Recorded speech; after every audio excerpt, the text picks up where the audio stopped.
Welcome CAD users. We are going to go ahead and start making a linear bearing assembly as one of our final projects. Here's what your finished project will look like after several videos. I'm going to go ahead and get started creating the bottom plate. So I'm going to create a new document and call this linear bearing assembly.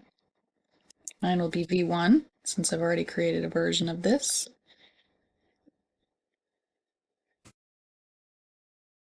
And we're going to make a sketch here in the top plane where we're going to start.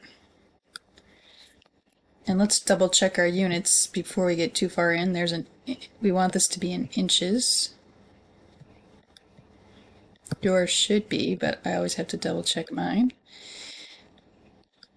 But we're going to go ahead and make a center rectangle that has a side profile of 10 inches and a top of 6. And from there we can go ahead and extrude that. Oops. And it will go 0.38 inches up. We're actually going to make it 375.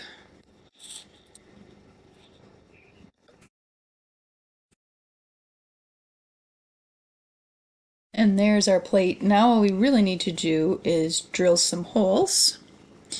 And we'll do that by sketching on this plate. We're going to be using the point instead of the circle because we're going to make some hole patterns in here. So I'm going to create 3 holes, 3 points I should say, and we'll go ahead and start dimensioning them. From the top, I need this to be 1 inch, and from the side we need it to be 0.75,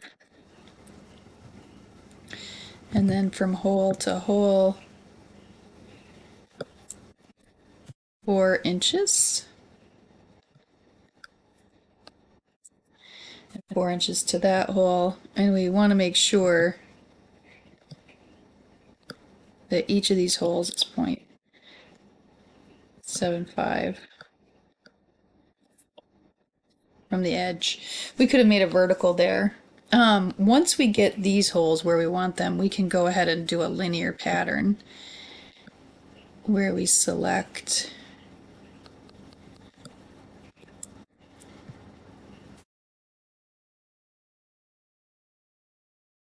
two there, and I think if I scroll out you'll see that there's a 1 there, which is fine. So that just means I'm going to have 2 holes and they will be 1 inch apart. I'm going to do the same here. Oops. Let's try that again. Just going to make this 2. I'm going to check that. I'm going to do the same here. And green check that, and then I'll go ahead and do the same for this bottom hole. I'm just going to have 2 in line, and you'll see why.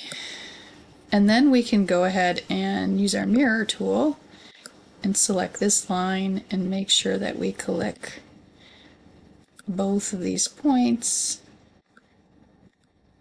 to go over. And that gives us the basis for the holes that we need for this guide shaft we're going to use. So I will go ahead and use our hole tool, and we're going to select all of our holes, our points. And what we're looking for is indeed here a simple tapped hole.